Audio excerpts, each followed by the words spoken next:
లోగాగా అందరికీ నమస్తే. ఇయ్యాల కథ ఏందనుకుంటురా? పొద్దు పొద్దునే హనుమాన్ టెంపుల్ దగ్గర కనబడుతురు అనుకుంటురా? అవును కాక మన సన్ అయితే బండి అయితే తీసుకున్నాడు. ఇక దానికైతే పూజ చేపిద్దామని హనుమాన్ టెంపుల్ దగ్గరికి అయితే వచ్చేసినాం మేము. ఇక మన ఫ్యామిలీ మొత్తం వచ్చారు. ఇక అయ్యగారు అయితే పూజ అయితే స్టార్ట్ చేసిండు బండికి.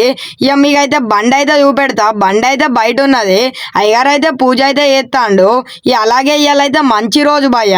అందుకనే ఇవాళ పూజ చేపిద్దామని బండికి అయితే ఇవాళ అయితే పూజ అయితే చేపిస్తున్నాం. ఇక బండి అయితే మంచి బొట్లు అయితే పెట్టిండు మనోడు అయ్యగారు. ఇక బండికి అయితే జిట్టు తలకుండా నల్ల దారం అయితే కట్టినాం.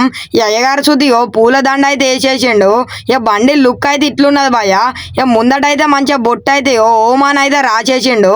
ఇక బండి చుట్లు అయితే 3 చుట్లు తిరిగి ప్రదక్షిణలు చేసుకొని కొబ్బరికాయ కొట్టి గుడికి అయితే దండం పెట్టుకొని బండి అయితే తీసేసిండు సన్ని.